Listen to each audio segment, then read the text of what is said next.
พาตาพลอยจากบ้านมาไกลหวังแค่เงินสักก้อนกลับไปให้คนทางบ้านอยู่ดีกินดีอยู่ในความฝัน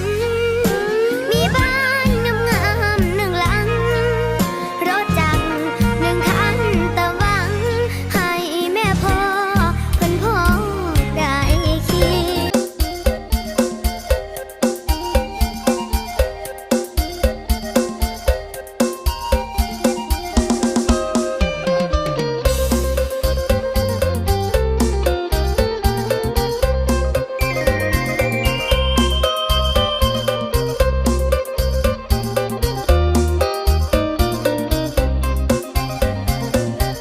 ได้มาครั้งหนึ่งสาบซึ้งอยู่ในดวงใจ ดินแดนที่งามวิไลใครได้ไต่เป็นตา มา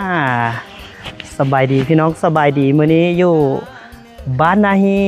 นี่น้องๆว้าวมีแต่คนน่ารักเลยป้าตัวสาวนาฮีนะอนาคตเด้อนี่เด้ออีก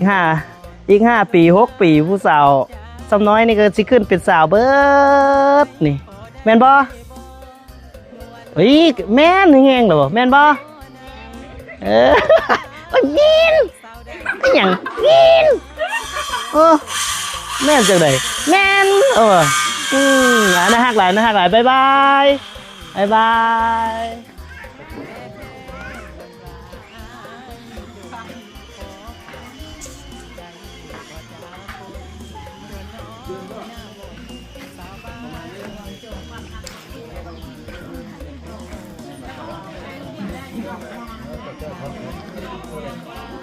ทางอาจารย์ผู้เนาะก็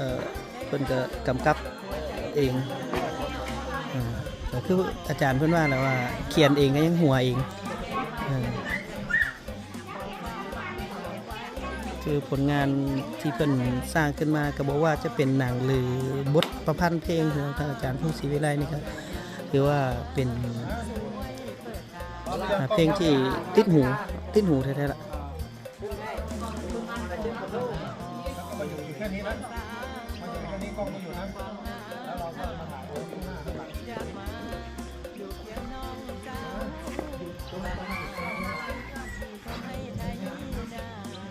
ตัดกว้างก่อน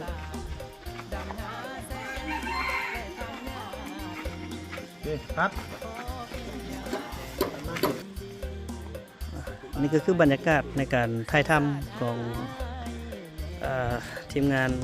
อาจารย์ภูศรีวิไลเนาะกับการถ่ายหนังเรื่องทะลุมิติก็รอติดตามเบิ่งเนาะพี่น้องบ่เตียงคำก็รอติดตามเบิ่งคือกันก็น่าจะได้เบิ่งพร้อมๆกันทั้งสองประเทศละทั้งฝั่งลาวฝั่งไทยก็สิได้เบิ่งพร้อมๆกันเนาะกับบรรยากาศของไทยของอาจารย์ภูศรีวิไลก็ฝากผลงานของพวกเพิ่นน้องเอ้ยเล่นหากวนเล่นพวกกวนหมากับกวนมั่ว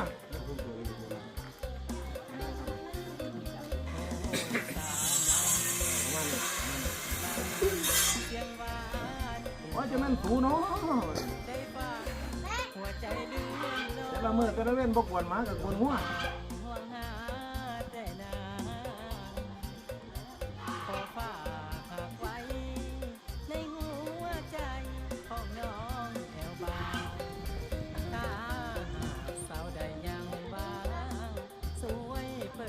ลูกไม่มีสีเป็น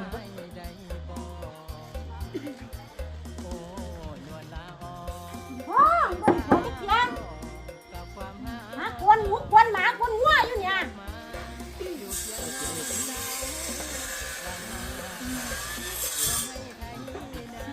นี่มาเบิ่งน้องๆมาซื้อน้ำปั่นร้านประจำบ่ลูกมาซื้อตลอดติมันแซ่บบ่โซ่หานี่ขายแซ่บแต่ขายถูกอีกเนาะสั่งน้ำปั่นอย่างแล้วสั่งเถอะแม่ทานแล้วเฮ็ดหยังน้ำปั่น 5,000 แม่นบ่ 5,000ใช้มีเงินผู้จักพันมีเงินผู้5,000เก็บมาเดี๋ยวสิจ่ายให้ บอกเก็บไม่ค่อยแล้วค่อยสิจ่ายให้ เอาเดี๋ยวไอเตียนคำเลี้ยงเอาบ่ให้เลี้ยงบ่หรือว่าบ่ให้เลี้ยงได้เอาจัดมาเอาน้ำปั้นให้น้องๆจักคนละจอกโอ้ไอ้กาวสิเลี้ยงน้ำปั้นบ่ขอบใจเด้อไอ้กาวเด้อขอบใจเด้อ บ่พอเท่าใดเดี๋ยวน้องสิเติม เอาไอ้กาวไอ้ซุกนี่มีผู้สาวติดต่อให้ไอ้ซุกหน่อยไหมไอ้ซุกเราโสดมีบอกผู้สาวบ้านนาเฮียติดต่อให้ติดต่อให้ไอ้ซุกนะมีอยู่บ่บ่มีอันสาวจ้อยได้อยู่บ่อยู่เฮือนติดต่อสาวจ้อยให้ไอ้ซุกหน่อยเด้อ นี่จ่ายให้น้องๆกะเฮียนแน่แหละเว้าจ่ายน้ำปั่นให้น้องๆพี่น้องเลยจ่ายให้เลยเด้อ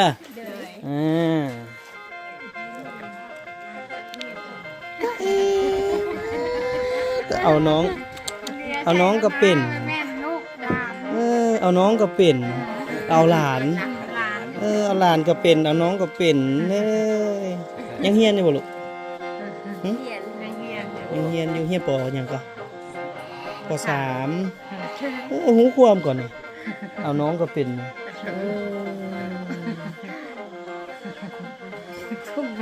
ปกตินี่เด็กน้อยซ้ำนี้นี่ยากแล้วที่สิมาเอาน้องเอานุ่งแบบซี่น่ะแม่นเขาไปลิ้นอยู่แล้วกันอยู่ในเมืองกันมันลิ้นโทรศัพท์อย่างเดียวแล้วซ้ำนี้น่ะอีหลาก็ได้ลิ้นอยู่บนโทรศัพท์มาลูกลิ้นอยู่เนาะแต่ว่าแบ่งแยกเวลาใดเพิ่นก็แบ่งเวลาใดนะคือแบบซี่ก็เอาก็ฟังความก่อนได้ฟังความหูความขนาดน้องเอ้ยสุดยอดนี่แหละบรรยากาศเด็กน้อยอยู่ในเขตชนบทบางคนก็ถือว่ายังฟังความพ่อแม่ไอ้น้องหลานได้คนสายคนเนาะหัวสายคนเนาะสายคนเนาะจะเอาอย่าออกหลายได้เฮ้ยเด็ดอยู่บ่ซี่น่ะฝนน้ำลงมาได้เก่งหลายเก่งบานประตูเท่าใดใส่อันนี้ตุ๊หนาคักหรือยังสิคัดอีกบ่นี่มันจักเส้นอันฮึ3 เส้นตุ๊พี่น้องสอนไม้หยังพอไม่แดงวะไม่แฮะเอาไม้เนี่ยแหละเอาไม้แฮะมาอยู่แคมน้ำหนูมันกุ๊บง่ายง่ายจังมันบ่แตกบ่คนนี้มันสิเหนียวสิทนกว่าเนาะทนน้ำพอเวลาเฮาแสดงว่าไม้อันนี้นี่มันสิเหมาะกับเขาเอิ้นว่าเอามาเฮ็ดอันภายนอกว่าซั่นๆเนาะเฮ็ดเฟอร์นิเจอร์ภายนอกเฟอร์นิเจอร์ภายนอกเลยพี่น้องเพื่อนไปใส่ละเห็นน้องสาวผู้นึงอยู่ในเฮือนเพิ่นไปเวียกบ่ไปเฮ็ดเวียกในเมืองเด้พี่น้องสงกรานต์พุ่นแหละเนาะพ่อเนาะสงกรานต์นะไปอยู่เฮือนแล้วก็สงกรานต์ก็มาสมมาพ่อแม่เนาะสมมาพ่อแม่เพราะว่าสิมาเบิ่งบ่อนเฮือนที่เพิ่นว่ามีหยังก็ที่ว่าเป็นโรคบ้าหมูนะแม่นบ่เพิ่นอยู่บ่นั้นบ่ไปเดี๋ยวไปสัมภาษณ์เพิ่นก่อนเด้อเดี๋ยวเพื่อได้ซอยเพิ่นสัตว์นี่น้องก็ถือว่าต้องมีสีมือของตัวเองนี่ก็ดีไปอีกแบบเนาะไม้เขาก็เอาจากธรรมชาติอยู่ไกลบ้านเฮาตามใจตัวเองอยากได้อีกเอาหมักแบบใดฮูบทรงเก่าเพิ่นก็เลื่อนคือกันนี่เนาะเลื่อนคือกันแต่ว่าคันใส่กิ้งล้อเนี่ยก็มันก็สิม่อนกว่านี้เนาะ ใส่รางใส่อันนั้นหั่นนะ สิใช่สิติดรางเล็กแล้วก็ติด เอ นี่ นี่ติดรางกันห้องแบบนี้แล้วก็ให้มันไหลเลยบัดนี้คักแล้วเอามันก็สบายตึ้มอีก ซื้อเล็กชามคูณ3มากก็กรอบเข้าตัวนี้แล้วก็ ติดกับพื้นยึดน็อต มันมีมักล้อแล้วมันก็ยูไปมันก็สบายอยากได้แบบนี้ แมนทึกละ บ่มีไฟทันเฮ็ด คึดทึกละแบบซี่นะเฮาว่า บ่มีไฟทันเฮ็ด คักละเอาจัดไปพี่น้องเอ้ยเฮ็ดเอาอยากได้เฮา เทื่อหน้าเห็นล่ะ เดี๋ยวมาเถอะหน้าเดี๋ยวได้เห็นนะพี่น้องมาเถอะหน้าเดี๋ยวเฮาได้ทดลองมาเถอะหน้าได้ใช้งานละได้ทดลองละบัดนี้ กำลังออกแบบ น่าจะมีหลายคนอยู่อย่างอันนี้แล่นล่องแมันบ่ตัวนี้ตัวแล่นล่อง ที่แล่นเข้าบ้านน่ะ ยัง บ่ทันเล่นล่องแล้วก็บานเบิดแล้วก็บานเบิดแล้วติดลงมัน โอเคเอา ทางมาให้มันสิเป็น เอาสุดยอดถ้าเบิ่งบัตรมันสำเร็จ น้องพี่น้องมื้อนี้บ่าวเตียงคำก็ได้มาอยู่กับเอื้อยเพิ่นซื้อจังได๋ก็ ไก่มา ไขมาเนาะครอบครัวของผัวได้ซื้อจังได๋ ผัวป้าแต่โดนแล้วปลา โอ้ป้าแล้ว ปลาแล้ว อยู่เงินจักคนตอนนี้ อยู่น้ำแม่น้ำน้องอยู่เฮือนเนี่ยยังคนนึงน้อง ยังน้องผู้นึงมีเจ้า น้องคนนึง แล้วก็ลูกคนนี้ชื่อหยังวะอันนี้ชื่อหยังวะ แจกเลยว่าวันจะดีวันจะดี วันสดี ชื่อวันจะดีชื่อ ตอนนี้จักปีละ อายุ10 ปี 10 ปี เฮียนอยู่บ่ลูก เรียนอยู่ห้องป ห้องป .5 ปีนี้ .5 ห้องป .5 ปีนี้ เดี๋ยวสิให้น้องเพิ่นเล่า ตอนนี้นี่มาขอความช่วยเหลือนำเบาเตียงเนาะ ขอความช่วยเหลือน้ำอ้ายน้ำน้องกับแม่น นำน้อง แต่ว่า ตอนนี้นี่ เล็กๆแล้ว ตอนนี้นี่พญาติของเพิ่นนี่เป็น เป็นอย่างมูเลยบ่เคยเห็นแต่ลักษณะอาการมันแต่ว่ามันตีนมือกลุ่มมือจางเข้าไปแล้วสัก จัง เข้าไป ได้กัดแข้วบ่ กัดแก้วพวกออกซองแจชบ มีน้ำลายออกอีก มีน้ำลายออกอีกลายนะคะ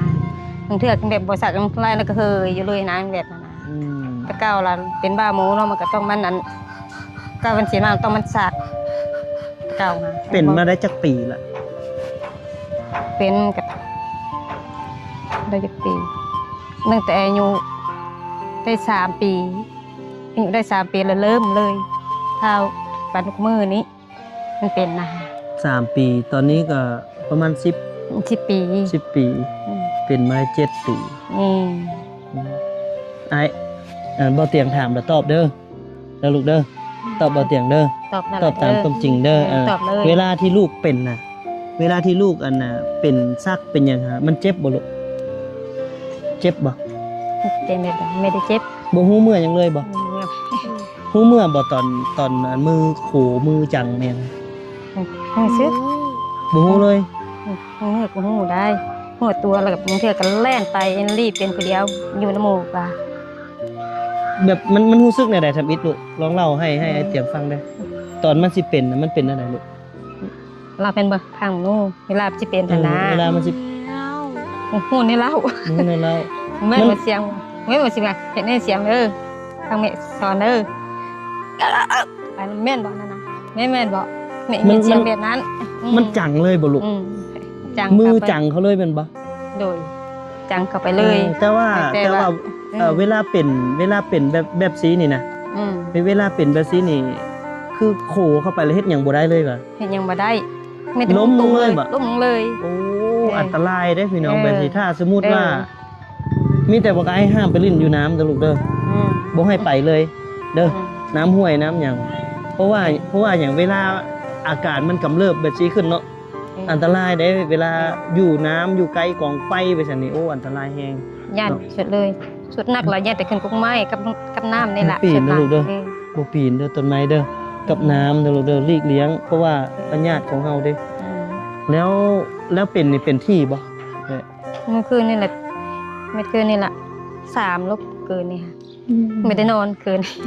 รักษาเป็นได้จ้ะเวลาสิเป็นไอ้แม่รู้สึกละ แล้วบ่ได้กินยาเลย กินกับยาระงับนั่นล่ะกินกี่ดี เป็นยาระงับซื่อๆเนาะ กินยาระงับซื่อระงับเส้นอะไรก็ดีหูนี่ปิ่นหู แล้ นี่ ว ปู แล้ว วะ ในเดือนนี้นี่ ในเดือน3นี่เป็นมาจักเทื่อละ นับบ่ได้เลย นับบ่ได้เลย เอ๊ะ วางจักมือจักใดบ่ อย่างเพิ่นวางก็เข้มเน็บกินยาหน่อยวางหนัก3 มื้อ 4 มื้อ 5 มื้อ 3 เกินแล้ว มื้อ เถือก แต่กินยาก็เป็น กินยาก็เป็น แต่มันห่างแน่ห่างหน่อยนึงเข้มบ่กินยาละดุเผามื้อหนึง3 เทื่อก็มี4 เทื่อก็มีมันเป็นหั่นน่ะ อันนี้บ่เตียงขออนุญาตถาม FC หรือว่านายแพทย์นายหมอที่คอยติดตามบ่เตียงคำมาโดยตลอด อยากรู้ว่าอาการเป็นแบบนี้นี่นะ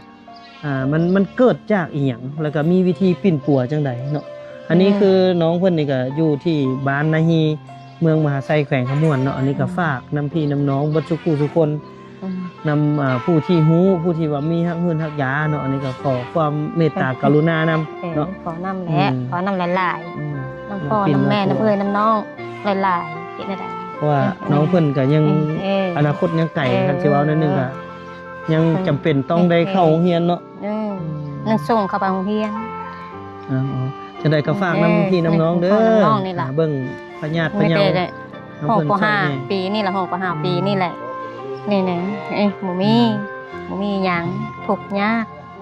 คือเพิ่นนี่อยู่ เนาะ คือไอ้เพิ่นนี่แม่นอยู่นำแม่เฒ่าเนาะ อยู่นำแม่ อยู่นำแม่นำน้อง กับน้องซื่อๆผัวก็บ่มีละลูกคนเดียวนี่บ่ 3 3แต่ว่ายังอยู่นำเจ้านี่คนเดียวเนาะ จุนเพชรเรียกไม่แล้วจุนเพชรเนี่ย โอ้ตกกลัวเฮ็ดลำบาก เอาจังไดก็ฝากนำเด้อฝากนำพ่อแม่พี่น้องทุกๆคนซอยเบิ่งซอยแยงค่ะว่ามีฮักเงินฮักยาก็ซอยเด้อพี่น้องเด้อซอยแนะนำเด้อขอบใจหลายๆสาธุ เครื่องต้นเด้อ เต้า เครื่องต้นของผักเนาะ ของฝากของต้อนพี่น้อง เป็นเฮ็ดเด้อ เฮ็ดกระด้าง แต่ว่าเอาไปลาบใส่ชิ้นใส่ไข่นี่ก็อยู่พอกินอยู่ได้เนาะ แช่น้ำให้มันอ่อนๆหน่อยหนึง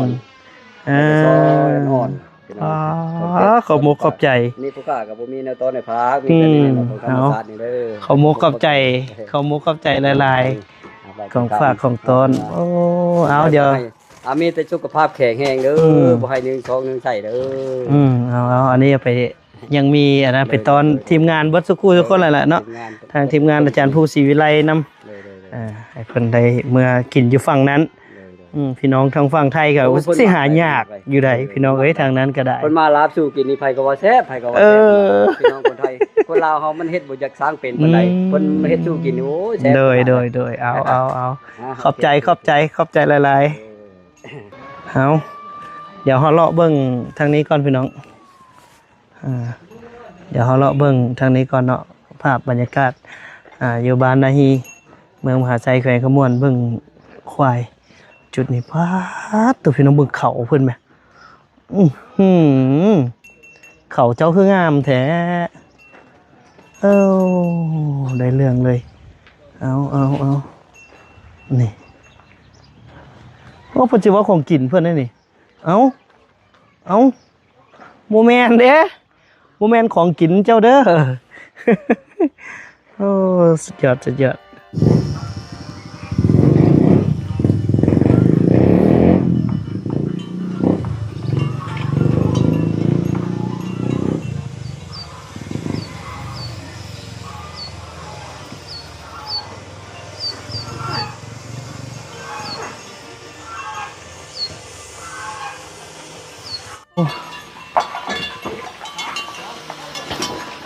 ุดนี้นี่ควายก็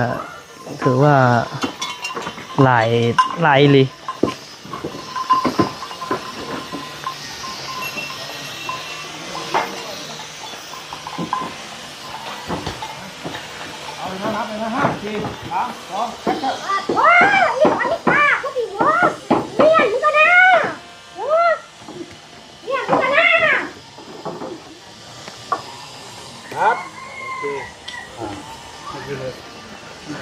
บรรยากาศการถ่ายทำนะครับ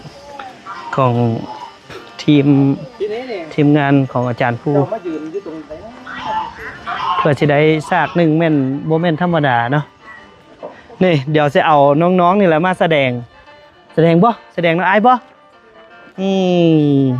เฮานี่แสดงหนังไปไล่ควายอยู่กลางทุ่งจะง่าย จับไม่แส่ไล่เลยเนาะเอาจับไม่แส่ไล่เลยจังคักคักอีหลีพี่น้องเบิ่งบรรยากาศสุดยอดสุดยอด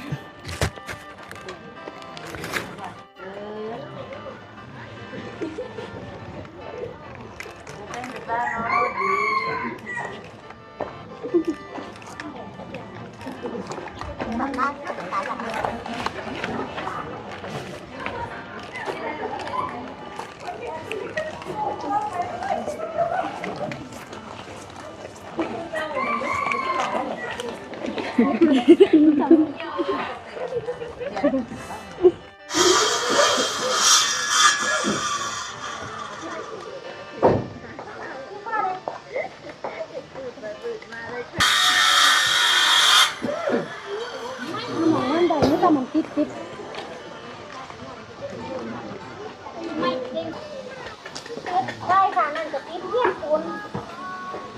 อัดไปทางนึงจะกินเลยรอพี่พี่ไปหวาแล้วนี่พาน้องๆเดี๋ยวพาพี่น้องไปเบิ่งอย่างลูกน้ำสร้างซึ่งเป็นน้ำที่น้องๆเพิ่นเคยตักไม่ไผเคยหาบน้ำแด้เฮ้ยเคยไปเลยติป้าตัวเดี๋ยวนี้บ่ได้หาบเลยติเจ้าคือเตะขี้ฝุ่นแท้โอ้ยสาวสมน้อยบ้านนี้ไปทางไหนลูกไปเลยได้เดี๋ยวจะเฮาไปเบิ่งแหล่งน้ำสานี่เพื่อกันสิเตรียมไปห้ามน้ำมันบ่ห้ามมาฮดพักเหรอหรือว่ามาไซในเฮือนห้ามมาไซในเฮือนไปห้ามอยู่สร้างตัวเดยสร้างทงนี้ไก่สมควรอยู่ได้พี่น้องเอ้ยบ่แม่นธรรมดาไปเดี๋ยวจะเฮาไปก่อนป้ามังน้ำนมคักแทะเบิ่งบรรยากาศทุ่งให้ทุ่งนาพี่น้องน้องๆเพิ่นพาบ่อเตียงมาเลาะแถวทุ่งนาบ้านนาฮีถ้าอยากให้วิวงามๆนี่ต้องมายามฝนถ้าเฮามายามฝนนี่โอ้สุดยอดเลยแหละพี่น้องเอ้ยวิวจุดนี้นี่ตัวควายก็สิมาเต็มอยู่นี่ล่ะบรรยากาศสุดยอดนี่โอ้ยกักหลายเดี๋ยวอย่าเฝ้าไปลูกอย่าเฝ้าไปโอ้ยยืนแถวนี้มาเข้าลงเบิ่งปัดเลียนกันเลียนให้เป็น2แถวหั่นนะบ่เป็นระเบียบหลายก็ได้ยืนอยู่ทั้งคันหน้ายืนอยู่อีหยังแน่ก็ได้สุดยอดพี่น้องสุดยอดเลยสุดยอดงามหลายอย่าให้ถ่ายรูปเด้อโอ้สวยมาก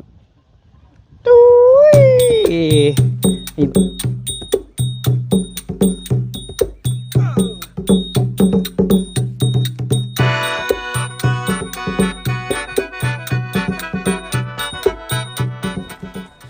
พาน้องๆไปให้น้องๆพาไปเบิ่งน้ำสร้างไปน้อง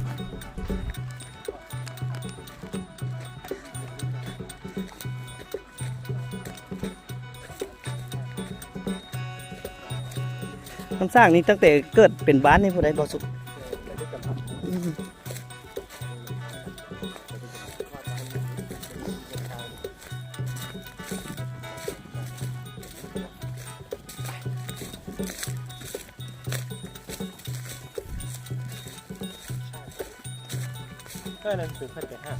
แม่นเพื่อกันยังมาใส่อยู่น้ำสร้างนี้ยอมรับว่ามันบ่เหือดบ่แห้งเลยนะบ่แห้งมันมีอยู่3บ่อมันมีบ่อส้นนั้นกับส้นต้นนั้นอันนี้เป็นบ่อกลาง3บ่อนี่บ่อเดียวนี่3บ่อกระเจ้าใส่ตะขอได้ตัก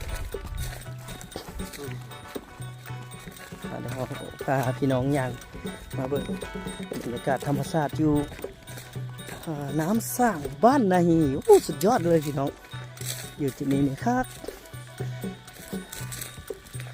ลายน้องๆเพิ่นก็พากัน มานี่ฮอดแล้วพี่น้องฮอดแล้ว จุดน้ำสร้างของพวกเราสุดยอด เดี๋ยวเรามาเบิ่งกันมาเบิ่งน้ำก่อนยังหลายบ่แม่ยังหลายลงหลายเตอะทบไปเลยเดี๋ยวใส่ตะขอตักเอาว้าวเลิกแทะว้าวบุกะตักแล้วเขายันคู่จุ่ม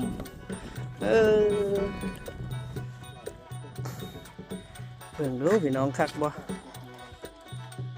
เอาเบิ่งวิธีแม่เพิ่นตักนี่เห็นบ่โอ้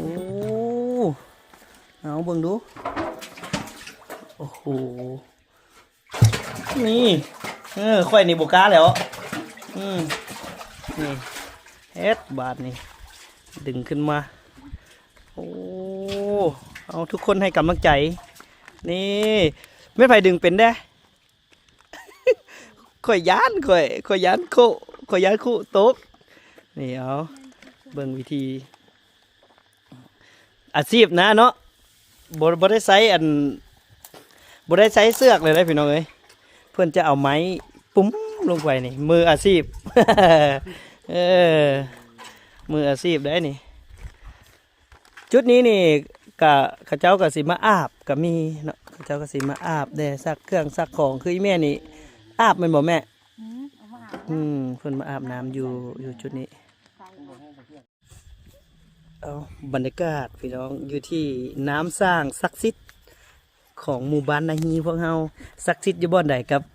บ่อนนี่แหละเป็นบ่อนที่หล่อเลี้ยงชีวิตของพี่น้องชาวบ้านนาฮีนี่เบิ่งดูน้ำสร้างนี่เลิกอยู่เด้อพี่น้องนี่น้องๆมาพากันมาเลาะเบิ่งบ่อน้ำของบ้านนาฮีพี่น้องนี่โอ้สุดยอดบรรยากาศสุดยอดงามหลายทางนั้นเป็นวิวหมู่บ้านเป็นวิวหมู่บ้านของบ้านนาฮีเนาะน้องๆก็คือเคยมาตักน้ำมาเอาน้ำอยู่จุดนี้ไปส้มไซเนาะในเมื่อก่อนบ่มีน้ำประปาชุมชนบ่มีบ่อน้ำอยู่ในหมู่บ้านก็คือมี3บ่อที่เพิ่นไซไว้กินไว้อาบก็อยู่จุดนี้เนาะนี่ทางอีแม่เพิ่นก็มาส้มไซน้ำเนาะแม่เนาะแต่ก่อนก็ไซแต่น้ำสร้างนี่แหละเนาะไซแต่น้ำสร้างนี่แหละเป็นจุดหล่อเลี้ยงวิถีชีวิตของชาวบ้าน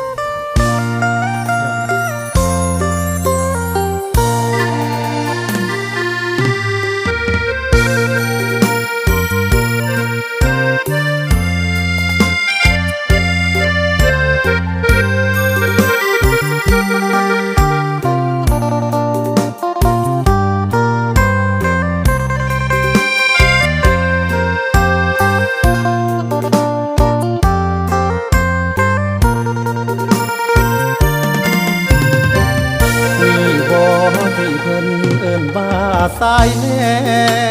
นอยู่คนละแดนยังได้มาเป็นแฟนกันพี่เป็นหนุ่มไทยข้ามฟ้าจากเมืองบึงกาฬหอบใจสงสารขึ้นทางปากสันธานีออกจากปากสันมุ่งปากกระดิ่งนางฟ้ามีจริงบนรถ2 แถวโซพีจึงเกิดตำนานฮัก2 แผ่นดินทันทีผ่านมาหลายปีฮักเขาบ่เคยห่างกันบ้านโพนเจริญคือหังฮักเขา2 คนผ่านกี่แดดฝนกี่หนาวบนทางสร้างฝันกอดกันร้องไห้หลายคราวยังสู้กัดฟันอยากยืนข้างกันแม้วันยากปางตาด้วยเกียรติผู้ชายให้สัญญาบ่สิ้นชีวาแม้ดาวจะหามาให้จ จะรักสาวลาวให้เท่าชีวิตบ่าวไทย ขอบคุณหัวใจที่ทนสู้มาด้วยกัน